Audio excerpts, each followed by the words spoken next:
BBC বাংলার অধিবেশন প্রবাহতে আপনাদের স্বাগত। আজ আপনাদের সাথে লন্ডন স্টুডিও থেকে আছি মানসী বড়ুয়া। বাংলাদেশের সর্বশেষ গুরুত্বপূর্ণ আপডেট সংবাদে আপনাকে স্বাগত। শুরুতেই সংবাদ শিরোনাম, পরে বিস্তারিত। প্রথমেই জানাবো, খাগড়াছড়িতে দুই পক্ষের মধ্যে ব্যাপক গোলাগুলি, নিহত ৩। খাগড়াছড়ি পানছড়ি উপজেলায় আঞ্চলিক সংগঠন ইউপিডিএফ এবং জেএসএস সন্ত্রাসী গোষ্ঠীর মধ্যে তীব্র গোলাগুলিতে ৩ জন নিহত হওয়ার খবর পাওয়া গেছে। আজ বিষয়টি নিশ্চিত করেছেন পানছড়ি থানার ওসি মোহাম্মদ ফেরদৌস ওয়াহিদ। ওসি জানান যে দুপুরের দিকে উপজেলার চেঙ্গি ইউনিয়নের মধুমঙ্গল পাড়ায় আধিপত্য বিস্তারকে কেন্দ্র করে দুই সন্ত্রাসী গ্রুপের মধ্যে গোলাগুলিতে ঘটনাস্থলেই ৩ জনের মৃত্যু হয়েছে। তবে এখন পর্যন্ত নিহতদের পরিচয় শনাক্ত করতে পারেনি পুলিশের সদস্যরা। এরপর জানাবো, গ্যাসের দাবিতে রাজধানী ধামরায় ঢাকা আরিচা মহাসড়ক অবরোধ। আবারও বিএনপি সরকার ক্ষমতায় দেশ জুড়ে তারা সাধারণ মানুষের প্রয়োজনীয় জিনিসপত্র দিতে পারছে না। এবার গ্যাসের দাবিতে ঢাকা আরিচা মহাসড়ক অবরোধ করেছে এলাকাবাসীরা।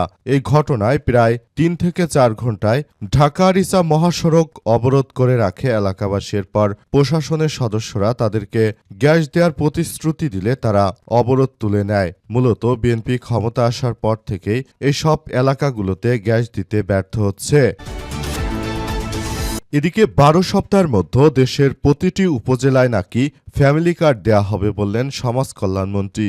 সারা দেশের প্রত্যেক উপজেলায় ফ্যামিলি কার্ড বিতরণের কার্যক্রম ১০ থেকে ১২ সপ্তাহের মধ্যে চালু হবে বলে জানিয়েছেন সমাজ কল্যাণ মন্ত্রী ডক্টর এজেডএম জাহিদ হোসেন। তিনি বলেন, গ্রামের নারীরা যাতে করে স্বাবলম্বী হতে পারে তাই সরকারের পক্ষ থেকে তারেক রহমানের প্রতিশ্রুতি অনুযায়ী এই টাকাগুলো দেয়া হবে বলে জানিয়েছেন তিনি। যদিও মাত্র ৪ মাসে বিএনপি ক্ষমতা আসার পর বেসরকারি ব্যাংকিং খাত থেকে লোন নিয়েছে ৫৪,০০০ কোটি টাকা। এত বিপুল পরিমাণ টাকা সরকার লোন নেয়াতে দেশের অর্থনীতি এখন টালমাটাল, অবস্থা খারাপ। জানাবো, শনিবারের মধ্যে সব ক্লিনিকে লেবার রুম স্থাপন না করলে লাইসেন্স বাতিল বললেন স্বাস্থ্যমন্ত্রী। দেশের সব বেসরকারি ক্লিনিক ও হাসপাতালে নরমাল ডেলিভারির জন্য বাধ্যতামূলকভাবে লেবার রুম স্থাপনের নির্দেশনায় স্বাস্থ্য পরিবার পরিকল্পনা মন্ত্রী সরদার মোহাম্মদ সাখাওয়াত হোসেন জানিয়েছেন যে যদি বাংলাদেশ মিড ওয়াইফারি সোসাইটি আয়োজিত এক অনুষ্ঠানে প্রধান অতিথির বক্তৃতায় তিনি এই নির্দেশনা দিয়েছেন। তিনি বলেন, যদি আলাদা সব ক্লিনিকে লেবার রুম না থাকে তাহলে লাইসেন্স বাতিল করে দেয়া হবে। প্রথমে যারা গর্ভবতী আছে তাদের নরমাল ডেলিভারি করানোর চেষ্টা করতে হবে। তারপর নরমাল ডেলিভারি যদি না হয় সেক্ষেত্রে সিজার করতে হবে। এবং সর্বশেষ জানাবো, টানা বৃষ্টিতে বিপর্যস্ত ভারতের মুম্বাই, রেড অ্যালার্ট জারি। টানা ভারী বৃষ্টিপাতে বিপর্যস্ত হয়ে পড়েছে ভারতের বাণিজ্যিক রাজধানী মুম্বাই শহর। ২৪ ঘন্টায় শহরের কয়েকটি এলাকায় ৩০০ মিলিমিটারে বেশি বৃষ্টিপাত রেকর্ড করেছে এবং আবহাওয়া পরিস্থিতি নিয়ন্ত্রণ করা হচ্ছে। প্রিয় দর্শক, এতক্ষণ শুনছিলেন সংবাদ শিরোনাম, এবারে বিস্তারিত। তবে তার আগে বন্ধুরা অনুরোধ থাকবে, এই সংবাদটিতে একটি লাইক দিন।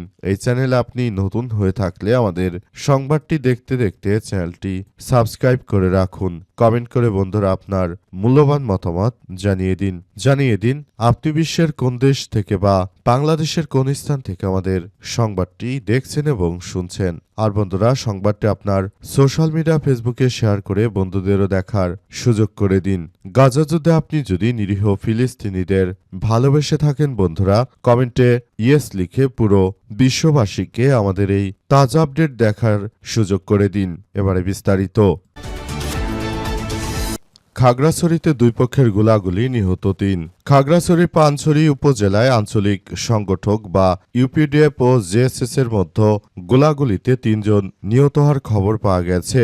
আজ দুপুরে বিষয়টি নিশ্চিত করেছে পানছড়ি থানার ওসি মোহাম্মদ ফেরদৌস ওয়াহিদ। ওসি জানান যে দুপুরে উপজেলার চেঙ্গি ইউনিয়নের মধুমঙ্গল পাড়ায় আধিপত্য বিস্তারকে কেন্দ্র করে বিবাদমান দুই পক্ষের মধ্যে গোলাগুলির ঘটনায় এই হতাহতের ঘটনা ঘটেতে নিহত হন ৩ জন ঘটনাস্থলে। তবে নিহতদের পরিচয় এখনো এখনও জানা যায়নি। তিনি আরও জানান, লাশ উদ্ধার করে পুলিশ ঘটনাস্থলে গেছে এবং পাশাপাশি ঘটনার বিস্তারিত তথ্য জানার চেষ্টা করা হচ্ছে। বিশেষ করে বাংলাদেশে যে ধরনের বর্তমানে সন্ত্রাসী কার্যক্রম চলছে সেটা আসলে কোনোভাবেই গ্রহণযোগ্য হতে পারে না। সন্ত্রাসীরা তারা মূলত দেশটাকে আবার নতুন করে এক ভয়াবহ বিপর্যয়কর পরিস্থিতির মতো তারা ঠেলে দিতে তারা ব্যাপক কার্যক্রম চালাচ্ছে। তাদের এই কার্যক্রম আসলে কোনোভাবেই গ্রহণযোগ্য নয়। সবাই যেটা দেখভাল করছে এটি আসলে সবার জন্য খুবই গুরুত্বপূর্ণ একটি বিষয় হিসেবে দেখা হচ্ছে। গ্যাসের দাবিতে ধামরাইয়ে ঢাকা-আরিচা মহাসড়ক অবরোধ। আবারও বিএনপি সরকার ক্ষমতায় দেশের মানুষের প্রয়োজনীয় নিডস তারা দিতে পারছে না। এবার রাজধানী ঢাকা ধামরাইয়ে আবাসিক গ্যাসের পর্যাপ্ত সরবরাহের দাবিতে ঢাকা-আরিচা মহাসড়ক অবরোধ করেছেন স্থানীয় বাসিন্দারা। আজ ৯টার দিকে শুরু হয় কর্মসূচি, প্রায় ২ ঘণ্টা চলে। অবরোধের ফলে মহাসড়কে উভয় দিকে কয়েক কিলোমিটার জুড়ে যান চলাচল বিঘ্নিতের সৃষ্টি হয়। ভোগান্তিতে পড়েছে যাত্রীরা। পরে ১১টার দিকে উপজেলা প্রশাসনের আশ্বাসে অবরোধ তুলে নেয় তারা। এ সময় আইনশৃঙ্খলা পরিস্থিতি নিয়ন্ত্রণে ধামরাই থানা এবং গোলডা হাইওয়ে থানা পুলিশ দায়িত্ব পালন করেছে। বিষয়গুলো হচ্ছে যে বিএনপি সরকার যখনই দেশে ক্ষমতায় এসেছে তখনই কিন্তু দেশ জুড়ে এই ধরনের ঘটনাগুলো ঘটতে শুরু করেছে। অবরোধ চলাকালীন অবরোধকারীরা জানায়, গোয়ালদি, বাটুলিয়া, মহিষাসী, কাওয়ালিপাড়া থেকে সাটুরা পর্যন্ত তিতাস গ্যাসের আবাসিক গ্রাহকরা প্রায় ২ বছর ধরে পর্যাপ্ত গ্যাস পাচ্ছে না। যখন থেকে শেখ হাসিনা পালিয়ে গেছে তখন থেকে মূলত গ্যাস পাওয়া যাচ্ছে না। ফলে রান্নার জন্য এলপিজি সিলিন্ডার, কাঠসহ বিকল্প জ্বালানি ব্যবহার করতে হচ্ছে, অথচ নিয়মিত গ্যাস বিল পরিশোধ করতে হচ্ছে।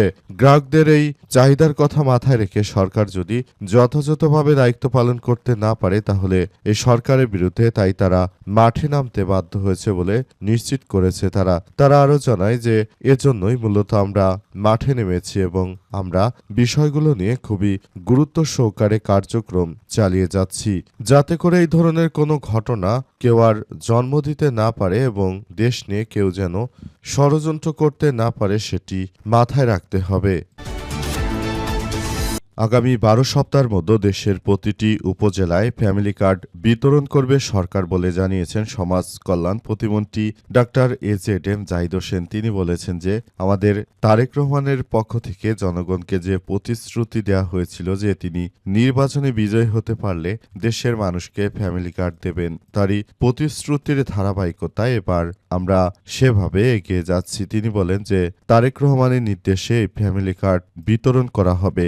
যদিও একটি তথ্য থেকে জানা গেল যে বিএনপি সরকার ৪ মাসে ৫৪,০০০ কোটি টাকা ব্যাংকিং খাত থেকে লোন করে রাষ্ট্র পরিচালনা করছে। তাহলে প্রশ্ন আসে, আবার এত বিপুল পরিমাণ টাকা নষ্ট করে দেশের প্রান্তিক জনগণকে যে সহযোগিতা দেওয়ার কথা বলা হচ্ছে সেটি দিতে সরকারকে আরও কত হাজার কোটি টাকা লোন নিতে হবে। আর এভাবে যদি লোন নির্ভর তারা রাষ্ট্র পরিচালনা করে তাহলে ভবিষ্যতে বাংলাদেশের অর্থনীতির মেরুদণ্ড ভেঙে পড়বে। এভাবে বিপুল পরিমাণ ঋণ নির্ভর অর্থনীতি বাংলাদেশকে কখনোই স্বস্তি দেবে না, বরং বাংলাদেশের প্রতিটি সেক্টরকে আরও ধীরে ধীরে ভেতর থেকে নস্যাৎ করে দেবে। তাই এখনই সরকার যদি এসব বিষয় নিয়ে কোনো দায়িত্বশীল ভূমিকা পালন না করে তাহলে ভবিষ্যতে এখান থেকে আরও বড় ধরনের বিপর্যয় ঘটতে পারে বলে এমন কথাই নিশ্চিত করা হয়েছে। অর্থাৎ সরকারের এই মুহূর্তে এই ধরনের কার্যক্রম চালানোর ক্ষেত্রে কিছুটা হলেও সাবধানতা অবলম্বন করা উচিত। যদি সরকার সেসব বিষয়ে আসলে কার্যক্রম চালাতে না পারে, ব্যর্থ হয়, তাহলে ভবিষ্যতে বাংলাদেশের অবস্থা খুবই খারাপ আকার ধারণ করতে পারে। শনিবারের মতো সব ক্লিনিকে লেবার রুম স্থাপন না করলে লাইসেন্স বাতিল, বললেন স্বাস্থ্যমন্ত্রী।